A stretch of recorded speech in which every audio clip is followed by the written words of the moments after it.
Of course, that will boost productivity. Of course, yes. Because you've already taken away part of the burden. Look at what President Tinubu has done now by saying, okay, I'm coming up with 4 executive orders that will ensure that taxes that we had created or instituted as part of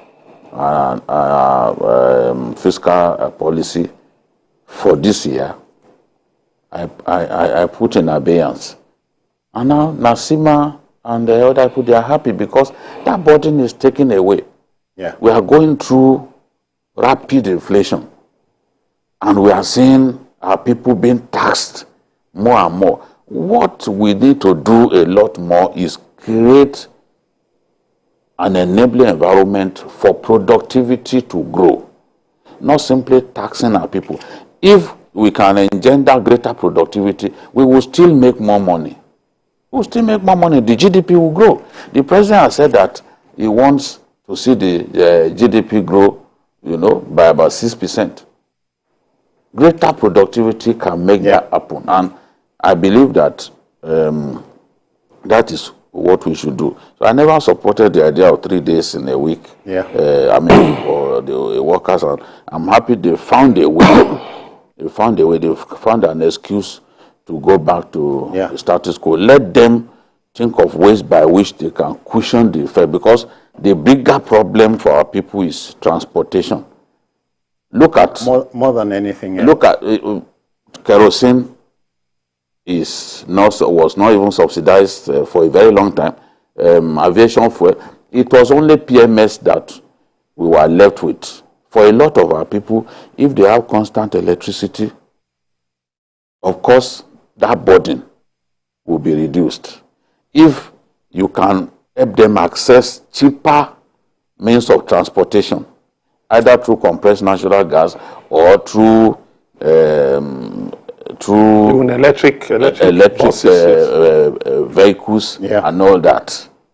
Of course, our people will be happy, because compressed natural gas means that with 100 to 150 naira, you can buy a liter of it, compared to the 500. In fact, you know that in my village is actually, oh sorry sir, my dad said I must never call it a village. In your kingdom? Yes, you see, in my hometown, apologies to the Akin himself, is 700 naira per liter. How do people get by with 700 naira per liter in a place where poverty is rife? So we just have to find a way to help our people get out of, at least reduce the impact. Emeka, it raises the question of governments in reaction to exigent situations. Yes. The old dictum, necessity is the mother of invention, didn't quite apply here. Yeah, I think the government didn't do its homework well, because when they announced that, it appears they didn't take into cognizance the global trend now. We copied this 40 hours week from the United States. Yes. A lot of countries copied it from the United States. This 40 hours work week. That is 8 hours per day for 5 days. Yeah. Now, in the United States, there is pressure to reduce the work week to 32 hours.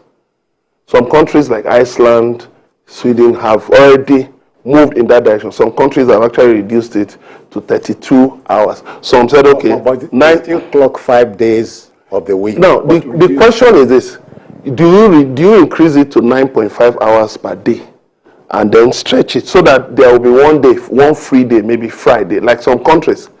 Friday is a work-free day. In some countries, Friday is a work-free day. So I think government needs to really do, the commissioners in charge of labor and employment and the Ministry of Labor and Employment, they need to do some serious empirical studies to find out, is it about workers? Is it about people going to work every day?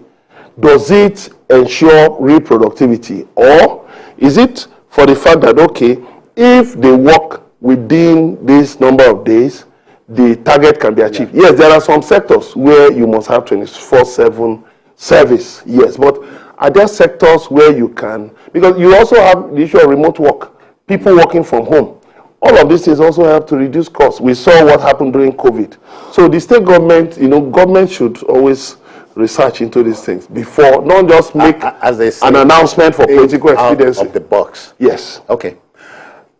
Brings us to our next story. With a mere 36 days in power, the retooling process by President Tinubu's administration continues unabated. Nigeria's organized private sector and economic experts have commended the president for signing a full 4 executive orders as part of his bid to improve the country's business environment. The Nigerian Association of Chambers of Commerce, Industry, Mines and Power, NASIMA, says it welcomes the intervention by the federal government on some recent tax changes it will do. Businesses are being hurt. NASIMA President Kevin Oye believes that undue burdens are, however, relieved. No pain, no gain, as they say, Emeka. Yeah, well, it's interesting that these things were done through executive orders. The commencement of the Finance Act has been moved to September, which I think was a wrong step taken by the former president, Muhammadu Buhari. I think he was wrongly advised, because in an economy in dire straits, you are still imposing certain heavy burdens on the people. Where exactly do you expect them to pay? But the interesting thing for me today, was something that happened today. The president set up a committee on tax reforms, headed by Taiwo Oyedele, who is a round peg in a round hole.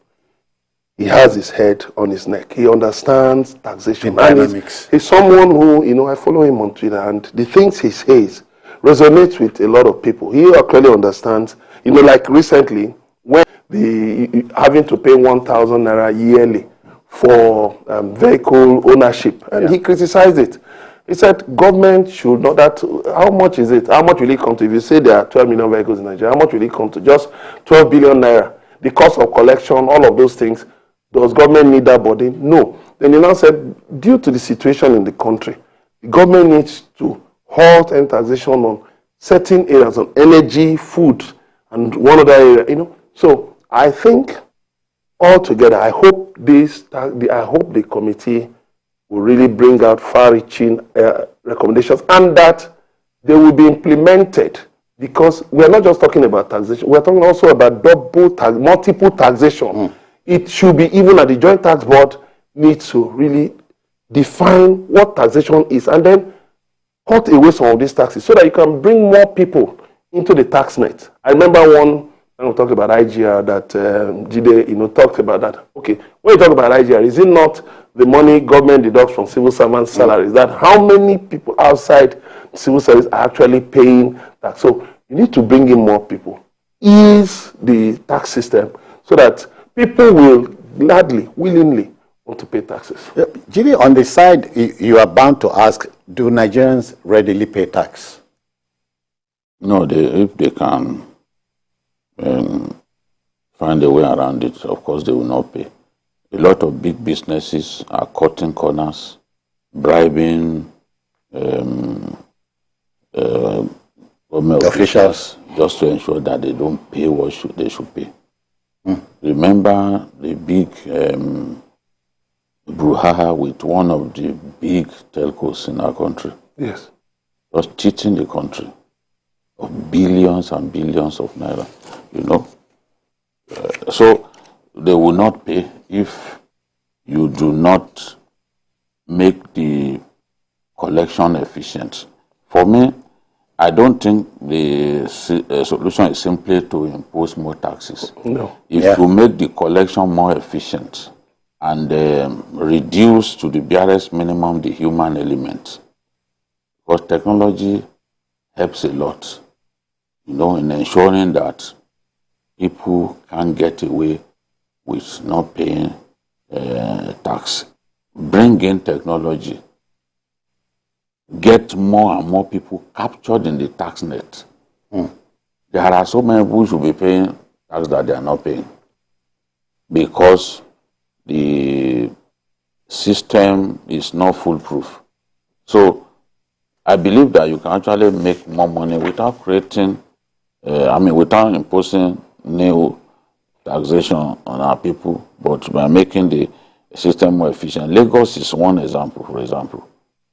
Over the years, the IGR of Lagos has quadrupled, not because Lagos was simply coming up with new taxes every year, but because they made the collection more efficient.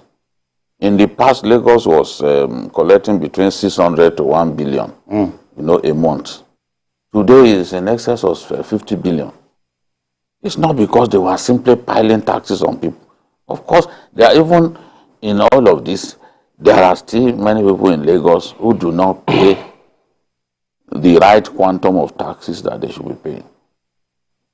In many countries of the world, they rely heavily on taxation, and the punishment for evading tax is actually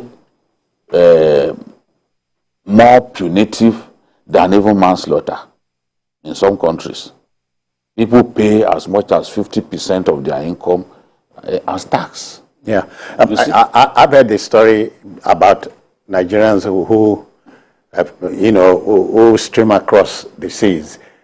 They earn so much, but they pay so much in tax. Yes, it's not everything you use, you must pay. Everything you make use of, you must pay, whether it's water or electricity. In our country, people still leave their lights on. They are going out, they leave their security lights on. Nobody will do that over there. You rather switch it off when you are going to work in the morning because you really don't need it at that point. So I believe that we must make the tax collection more efficient. One of the things that this government can do to help us get out of our illiquidity as a nation is to improve tax collection. I believe that FRS can do much better than it's doing. I believe that customs too can generate a lot more. A lot of the dozens of revenue generating agencies that we have in our country, if we even follow the National Assembly's constant probe of the activities, you see that these guys are really not serious. Yeah. They are not serious. They are not. You take so much money, you get appropriated so much money, you can't even generate up to what government gave to you, by way of your budget in the year. So they need to sit up, and executives of those agencies, of those revenue generating agencies that cannot deliver, they need to be shown the door. Because right now, we can't be relying on petrodollar alone. We've got to look at other areas. I'm happy and I'm confident that this government will eventually even create a ministry out of the information ministry. Create something like Ministry of Tourism, Entertainment, and what was it called again? Because I look at our tourism potential. And our entertainment potential. We are really, there is a lot more. We're playing catch up. There's a lot more that we can do that we are not doing. In terms of soft power. Yes, so instead of simply lumping tourism, look at what the UAE is doing with tourism. Malaysia, all of them. It's only Nigeria that is allowing tourism potential to waste away. I was in Obudu the other day. In some countries of the world, Obudu or even Mambila will have become a real money spinner. But they're just there wasting away. Obudu is a temperate zone. Yes. The temperature is different. Throughout the year. Throughout the year is cool. Throughout the year. And it's raining even in December. That's why it's there in the far north. It's raining even in December. Late in December, it's still raining. So there is a lot that we can do to generate extra funds without necessarily imposing taxation on our people. And just as Emeka said, the immediate past government was wrong in coming up with this thing because they even went against our own tax laws. you've got to give 90 days. 90 days. When you are introducing a new tax, you've got to give stakeholders that room. Yes, of 90 days. That's what's stipulated in the law. So what this president has done is simply to defer the takeoff. He's not saying, no, we won't do it, but he has deferred the takeoff to like September 1, for example, in line with what the law says. Now, people are going through a lot. Maybe by September, the economy will have improved, even if it's marginally, so that our people can take, because this shock of subsidy removal, we are still grappling with it. Oh, yeah. Companies are going through a lot by telling them, look, this tax has come, you have to start paying. It's not, they are not finding it funny at all. So they've given them some form of, I won't say soft landing, just a breather. Yeah. And they are really happy about it. Emeka, there's no choice but go back to manufacturing, because that's the only thing that can only take us there. The last time we talked about textile factories, over 400 of them shut down. And imagine how many people the textile factories would take in if there's a breathing space, if you ask me. I'll ask people to go and check this website, makeinindia.com. Make, not made. Makeinindia.com. M-A-K, makeinindia.com. Go and check. And you see how the Indian government itemized reforms, to retool the economy and turn it around. So if you were going to come and produce things in India, make in India, the government was willing, said it was willing to assist you, give you the necessary things you need to do. I think we need such a policy, making it, not just looking for foreign investors, portfolio investors, briefcase investors that will just come, put money in the stock market, and then when things are going south, they just pull out their money and run away. No, we need people who deliberately come and make things in Nigeria. We need a not made in Nigeria, where you just bring some things from abroad, come and assemble them here and say made in Nigeria. No, make in Nigeria. We should have something like that so that you can generate jobs. Even talking about this working hours, one of the things a congressman in the U.S. proposed was that you can, if you reduce the working hours for those employed, you can use the remaining hours to create jobs for the unemployed. You can bring them in, bring even the elderly, some who are retired, bring them in. So in that way, you connect with the people, you create jobs, and then the economy will, can breathe. The people can actually have confidence in government. These things can be done.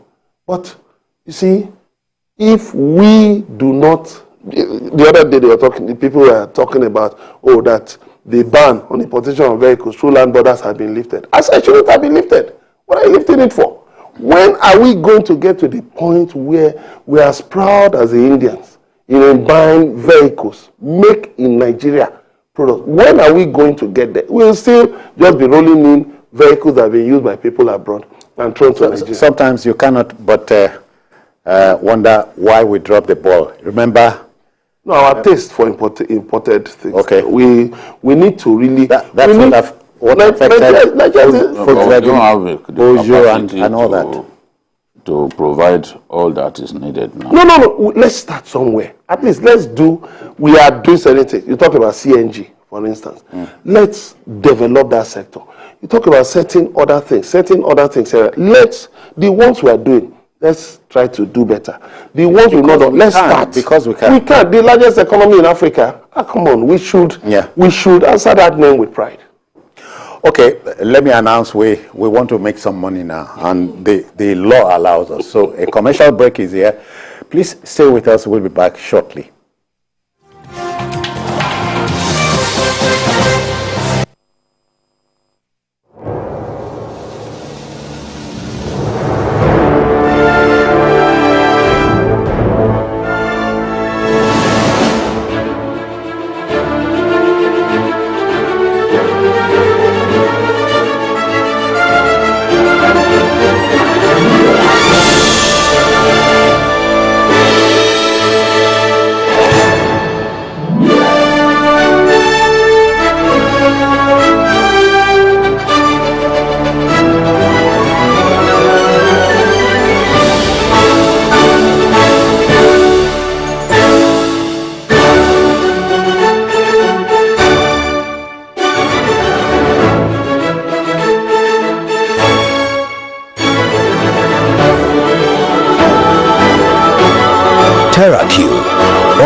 Irish taste.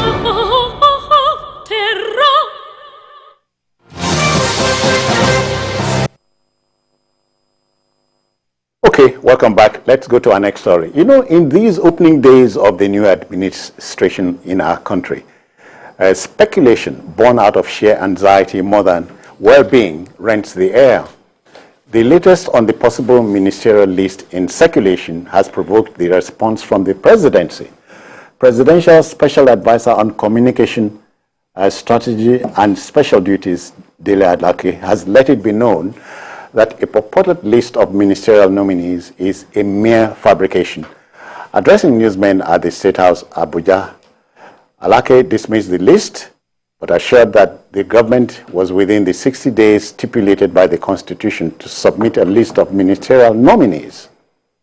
Jide's speculation is a parasite, if you ask me. Yes, because the people are expectant. So it's understandable. I'm not saying that it's right to speculate because there's a thin line between speculation and falsehood. But the people are expectant. That is the fact. And I don't think that the president should wait until that deadline is just hours away before he comes up with his ministerial list. I know that there has been a lot of chopping, a lot of erasing of names that were originally mooted on his list. But that's understandable because the DSS are working. They are looking at these guys and they will advise the president accordingly. So, and there are all kinds of considerations that he has to factor into his choice of ministers. Look at Kano, for example. Kano, there are a number of big wigs in Kano. We all saw that the president met with Rabiu Musa Kwankwaso. The president is aware of Rabiu's strengths. As an individual, somebody was telling me today that, democracy, Nigerians are losing interest in democracy. He pointed at the number of people that voted in the last election. But we saw that in Kano, the turnout was huge. And you can't say that the social problems that the rest of us are going through, that in Kano they are not going through, is down to Rabi Musa Kwankwaso's popularity. But it's not the only one. In Kano, the former governor is also in the running for it. The governorship candidate, Nasiru Gawuna, is also in the running. You can eventually pick two ministers from Kano. And there's a little wahala, so to speak, in Rivers State, where the APC is warning the outgone governor, don't joke with our choice.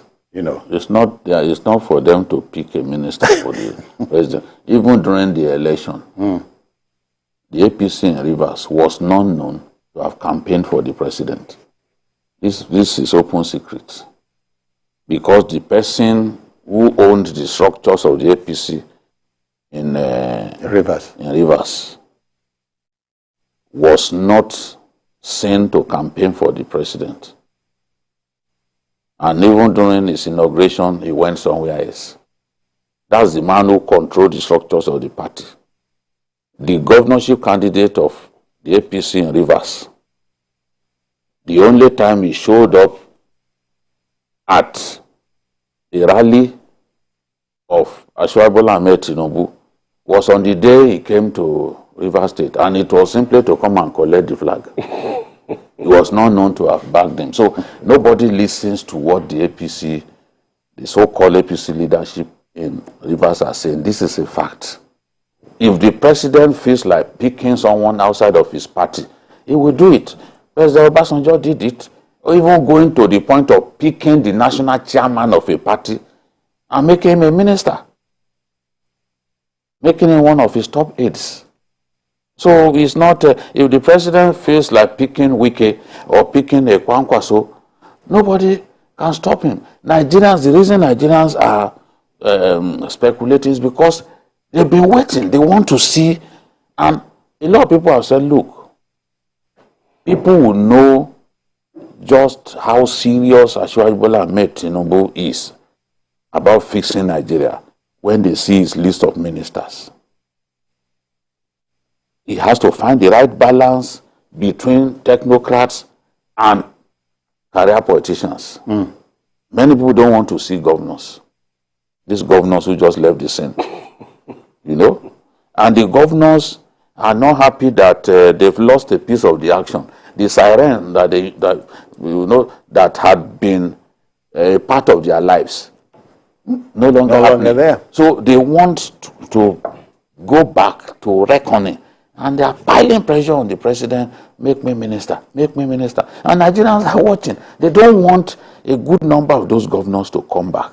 But the president also knows that you can't have a cabinet full of non-career politicians, non-politicians. You have to find the right balance. Maybe in very key ministries, you will find those technocrats and then still use some of these career politicians because you will need them if you are seeking the election. The technocrats, a lot of the technocrats now, they don't have electoral value. So you cannot, when the time comes, when push comes to shove, they really can't help you. So you have to find the right balance. And I know that that is the reason this president is taking his time. I like the way he conducted himself about the service chiefs. You could see that his choice of service chiefs resonated with our people. Clearly, he consulted extensively. And look at jubilation. Everywhere that Lagbaja has served, they were jubilating the barracks. They were happy.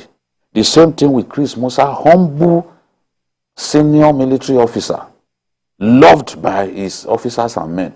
They were happy that the president chose him. Look at the man that was made the chief of naval staff. Ogala. Nobody knew him. Yes. He never lobbied. In the army, they called such people a man without a father. He just happened on the scene because of his well-known brilliance, always on top of his class and all that. So this is what we want to see. Let him get the best for us, but he has to find the right balance between those technocrats and the politicians for his own political good.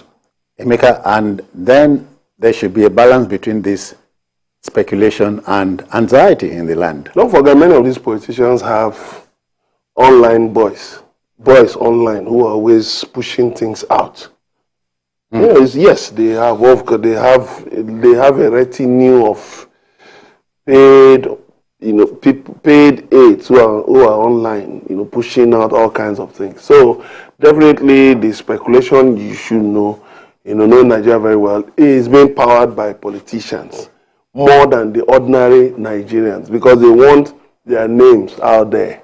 They want their names. They want to really put it in the face, in your face, method that, look, consider me, look at my name here. But I'll just take something, I'll just take something that happened some time back.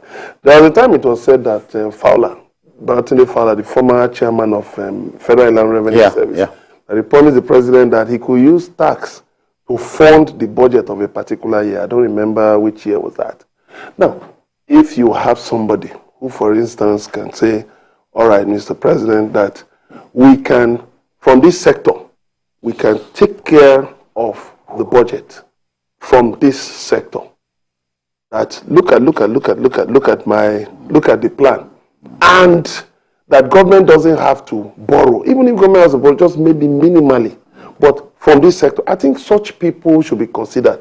You can put the career politicians in certain ministries where, well, sometimes they can sleep over issues, and you can just manage them here and there. But the real technocrats should be given a chance. I'll repeat Taiwo Yedele again, because someone I respect a lot.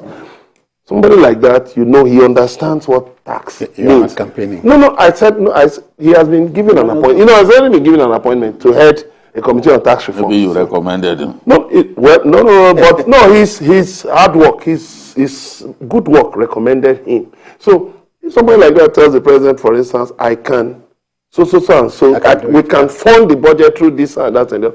I mean, people of that caliber, that's what I'm talking about. People of that caliber should be considered. It should not just be about, Let me sound off a little, gentlemen. I cannot wait to see the National Orientation Agency coming back to life, if you ask me. I cannot. Funding is key. And that's why I want that Ministry of Information bundled. Yeah. Part of what the Ministry of Information, part of the responsibilities that it undertakes now, you actually go to another ministry. You can't have Ministry of Information, Culture, and tourism coming on that. No. Because of the potential of tourism, culture, to make money for us and entertainment. So the president now has an essay on that. That should actually be a ministry on its own. Focus on it, energize that sector so that we can see real growth and attention being given to tourism, because we will certainly make money. If the UAE people were thinking like us, they won't develop their country. They will simply say, we have oil. But they have oil, but everybody talks about Dubai, not for oil. For that matter, because of tourism. They wouldn't have hosted the World Cup. But that's Qatar. That's even Qatar, yes, tourism. Of course. Yeah. No, because that's where a lot of money is. Yes. They were building those tall buildings. They started with the first one, Burj Al Arab, then Burj Al Khalifa. Because they know that they can make a lot of money. Just standing in front and looking at, do you know how many people come to look at that building in a day? And then some will take a flight to the top. It's a lot of money that you pay. Yeah. So they are not fools. They have oil, but they've chosen to spend so much money on tourism. They picked up valuable lessons from the old Lebanon, because that was where their fathers used to go and enjoy. Yeah. They didn't know that, look, if they worked hard, they can actually turn their country to a place better than Lebanon. Yeah. And that's what they've done. And of course, we remember that Lebanon was the most beautiful city on the planet at a time. Yes, before wars turned into what it is today. Okay, ours is to mold opinion and allow decision makers to work with them. Thank you. To our next story, make no mistake about it. Cheating in school is a form of self-deception. Cheats are everywhere and crazily seeking relevance, if you ask me. A former chief executive secretary, I should say, of the National Universities Commission, NUC, Emeritus Professor Peter Okebukola, has averred that the Mesoma Joy, I hope I got that right, a GKME episode should be a warning to potential UTME cheats. JAMB, that's the Joint Admission and Matriculations Board, as far as the professor is concerned, is several jumps ahead of them. Prof. Okebukola is attesting to the thoroughness of JAMB. The JAMB boss underscores the integrity of Professor Ishak Oloyede in promoting the strict forwardness of JAMB conducted examinations. Facts are sacred, comments are free. Emeka. Well, of course, the integrity of Professor Ishak Oloyede has never been in doubt. Not just because of JAMB, in other places where he has never been in doubt. So I commend him for sticking to that, sticking to that integrity. And of course, I think even in this saga, it was one of the things that made people feel okay, they could believe JAMB because of the integrity of one man. Yeah. The same JAMB you remember some years ago where they say a snake swallowed money. The same JAMB that even the former registrar of JAMB, don't forget, is going to undergo trial with some of his children. So, but because of the integrity of one man, people could believe him. But the question I ask is, Fine, Professor Kebulokola has spoken glowingly of Professor Isha Kolede. When he leaves, what happens? What manner of continuity problem? Yeah, that is it. So we should work for institutional integrity. It's not just about, okay, this man is the head. Oh, the place was so fantastic when he left. Then it should resonate right from the gates of JAMB to the top level. There should be that institutional integrity so that it can, there will be that believability. 1. 2, JAMB should strengthen its capacity to it should not, for instance, allow any apps to exist where people can, that people can use to forge results. You should, be proactive, deal with these things. Otherwise, you find out, okay, some universities have expelled students who somehow passed through the funnel, got into the system, and then eventually the results were found to be forged. A lot of these things, I know JAMB has been doing a lot to improve, but even the universities should help matters too, because the tertiary education sector, there's so much that leaves a lot to be desired. Before JAMB came in 1978, universities used to conduct admissions. There were fewer universities, and there was this idea that we had to copy the British, copy the Americans. We had to emphasize integrity.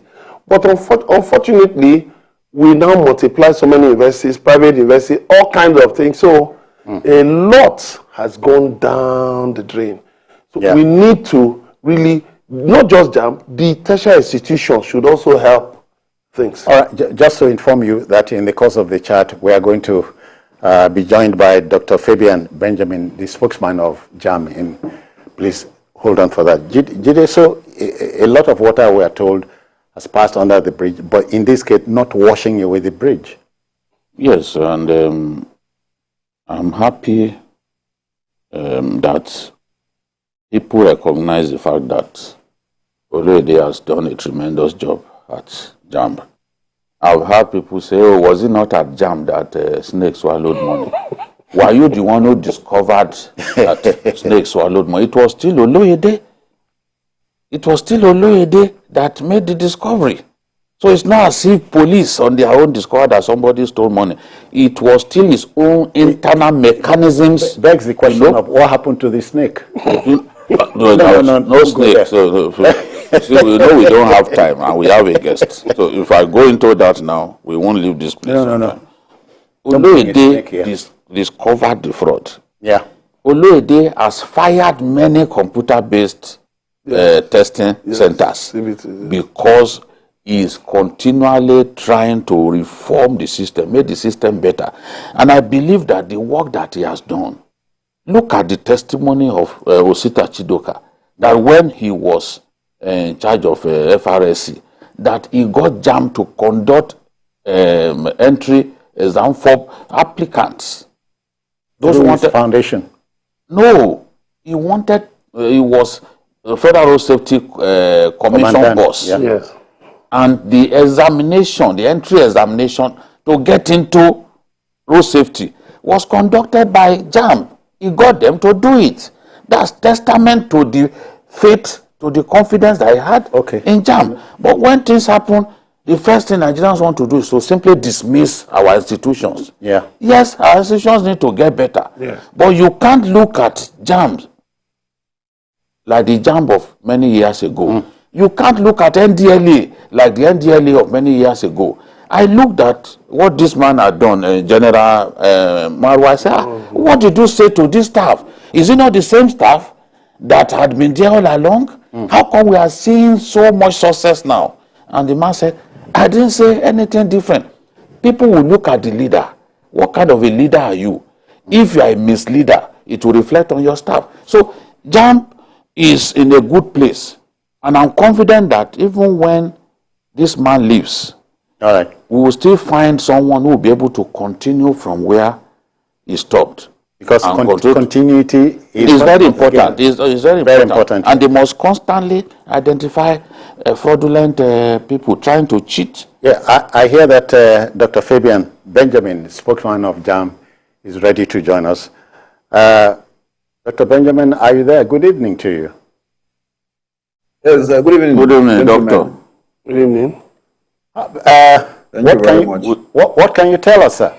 We just need an update on this saga. Yeah. What's the update? Yes, thank you very much. First of all, let me commend the entire media for what they've done as far as this issue is concerned, and what they've been doing in the past in ensuring that at least they keep everybody on his toes so that we have a better society. I think yesterday, we appeared before a commission of inquiry set up by the Anambra State government, and we made available to them our system, our processes, for them to see how we come by result from the point of registration, conduct of examination, up to result management, that's release and management and stuff like that. And the game question also appeared before the committee, came with our principal. The committee comprised of, I think, about 7 professors were drawn from the university around Nandi Azikiwe University and other universities there. And a Reverend Canon, a Reverend Sister, the principal of the school. And we also, 4 of us from JAMB, were there. So their report will be available any moment from now. Even though I have a privilege information, but I don't want to preempt whatever they are going to release, because they want the governor to have at least to see it first before any other person can have access to it. So I believe when that report is released, it will give an in-depth analysis of what actually transpired. But to summarize everything, just as we've always maintained, that our system is one that every Nigerian should be proud of. I keep saying this, that we have adopted one of the most primitive way of keeping our data. It's not where the world is going, but we have chosen that. We have a very sound ICT-based system. But when it comes to data storage, we've decided that, look, we are not going to go with the cloud storage because we know the implication. Result is a public examination, especially at this level of gatekeeping, is very, very critical. And one mistake, just one, will destroy the entire essence, the foundation of whatever we are doing. Today, we receive letters, inquiry from all over the world of candidates who wants to go, for example, people who have gone with the first degree. You want to work in Canada and the US. At times they will write to us. They want to find out if this candidate actually sat this examination and stuff like that. So once the international community begin to have issues of credibility with us, the whole essence of education in Nigeria is destroyed. With the coming of Professor Isha Koloide, we are conducting exams for virtually every agency. We have conducted exams for EFCC. We have conducted exams for ICPC. We have conducted for custom. We have conducted for police. We have conducted for immigration. Just mention it. We virtually all the agencies in Nigeria, not for money. We don't even charge any. We only charge the cost of conduct of the examination. And when we look at that, some agencies have approached us, and we've told them that we're not going to do your examination, because when we look at the setup, because we are associated with whatever they are doing, and we know that if we are not careful, our hands will be burned in the whole thing. And we turn such requests down. First of all, we must look at your system, we look at your process. If we discover that you're not transparent enough, if we discover that there are certain things that you want to hide and all those things, because one thing we insist is that once we are conducting an exam for you, whatever the highest scorer, whoever scores high, must be the one that you consider, not that tomorrow you come and tell us that somebody is a top and then you say he's not getting the job because of one reason or the other. And once you're not ready for that, we'll give you the result, we'll also have the result, we'll also follow the process to ensure that whatever we give you as result is what you use. Not that people will sit exam, somebody will score 70 over 100, and then at the end of the day, people that score 10, 15 are the ones that you employ, because our name is involved. So these are things that we are doing. Okay. I quite agree. Doctor, tell us the facts that you presented before the Anambra, the compelling evidence that you presented before the Anambra committee. Yes. We took them through the process. First, the candidate approached us to register for the exam.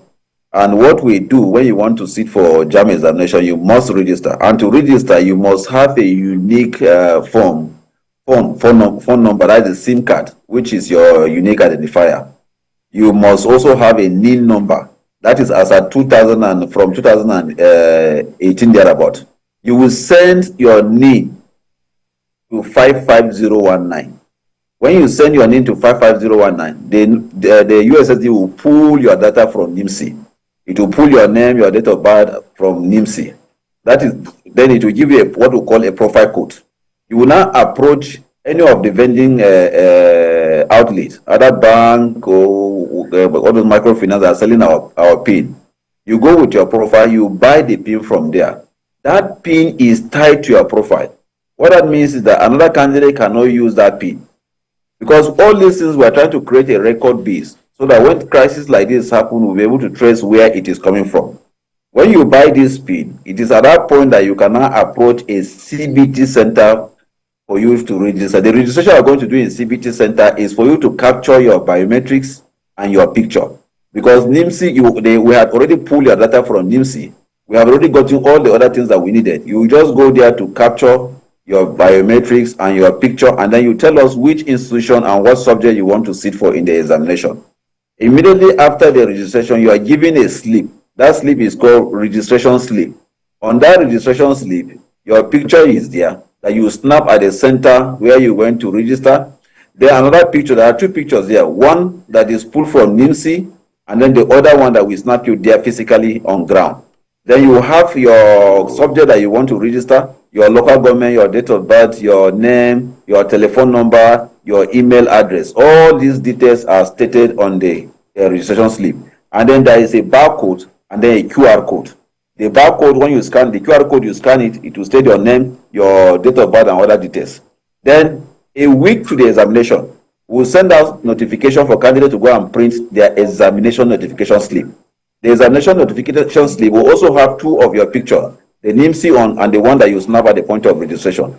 On that notification slip, you also have the address of your center, that's your examination town, where the center is located. You are not answering my question, Doctor. We don't have all the time. You are going through processes. These are all facts that we gave them. I'm getting to. But we don't have all the time. Our problem here is What do you tell them? What the compelling evidence that you presented before? Okay. That's my question, not the processes. One of the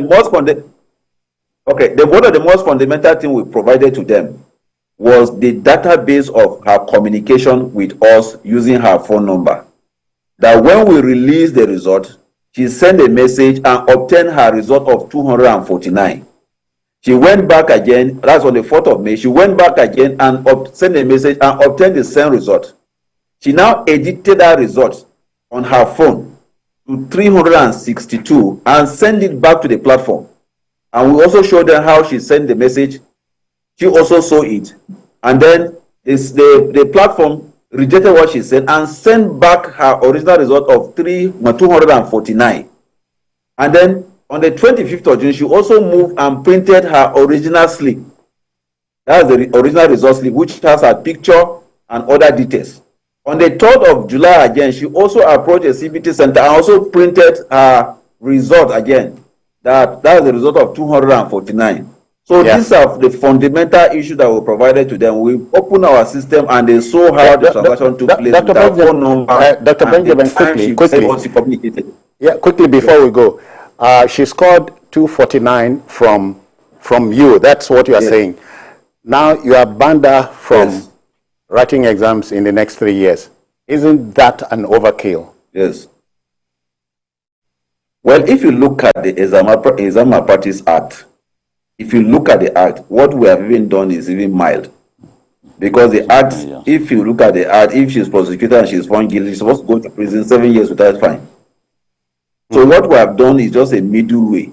If you read the Examination Malpractice Act, you will see that the punishment there is stiffer than whatever we have done. Because based on what she has done, she ought to go to prison 7 years without an option of fine. Wow. If she is taken through the process of prosecution. Okay, then. We must stop you here. Time is tight. But thank you very kindly for your time, Dr. Benjamin. Thank you very much. I appreciate it. So all right, then. That will just about do it for the program today. Many thanks to Emeka Madunagu, Thank you very Prince, and Jide Kolade Utitoju, Prince. All right. I'm Citizen Jones, Prince. non-Prince. But not to worry, if you missed any part of this show, join us at 11 later tonight for a late edition. And of course, on Sunday, we expand the field for you from 1:30 to 3:30 p.m. Just to inform you, we are also on YouTube at youtube.com/TVC News Nigeria. I'm Citizen Jones Hussein. Bye-bye now.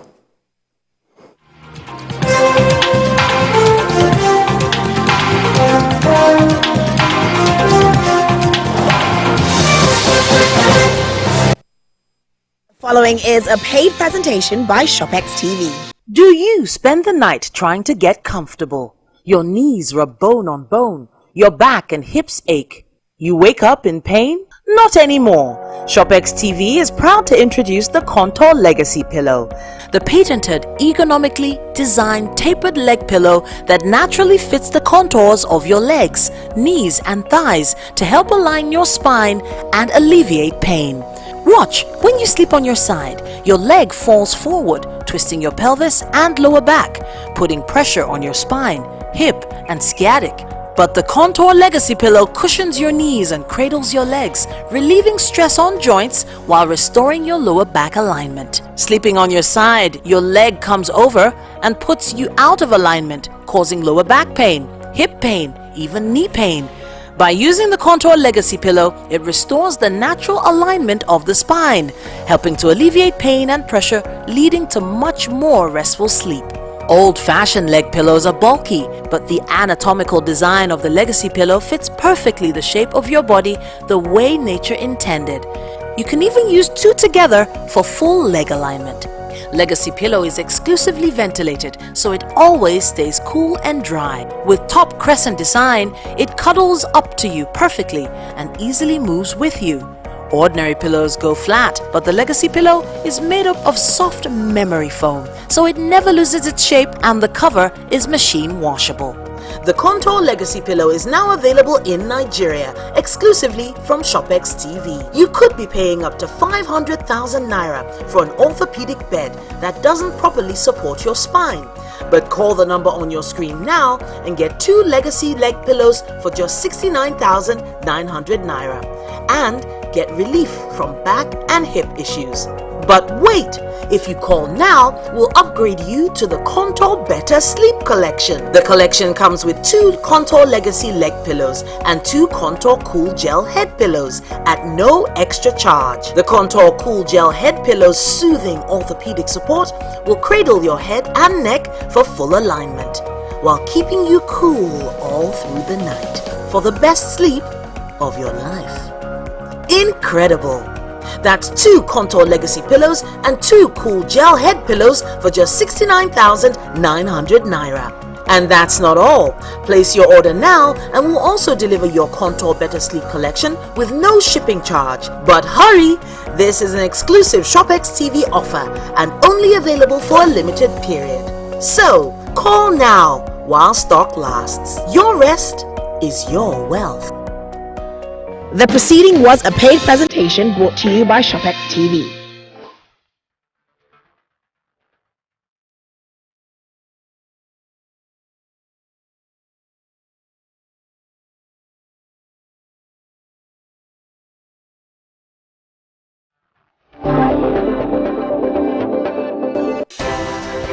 At TVC News, wherever the big news story is happening, we're geared up to break it. TVC News, first with breaking news.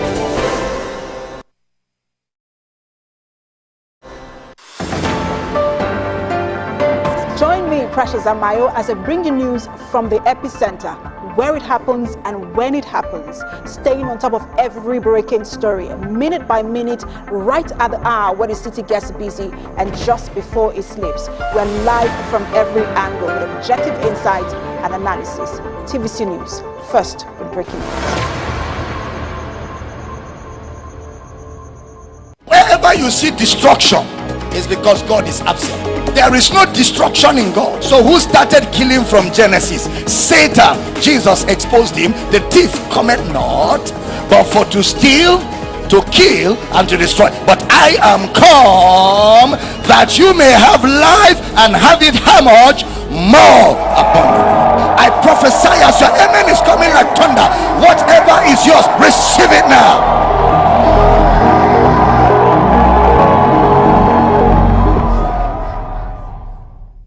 For God so loved the world that he gave his only begotten Son, that whosoever believeth in him should not perish, but have everlasting life. In Proverbs 28 verse 13, the Bible says, he that covereth his sin shall not prosper, but whosoever confess them and forsake them shall have mercy.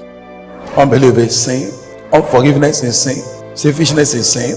I want to let you know, pride is sin, contention, strife, giving malice, bearing grudge, lusting after evil thing, covetousness, love of money.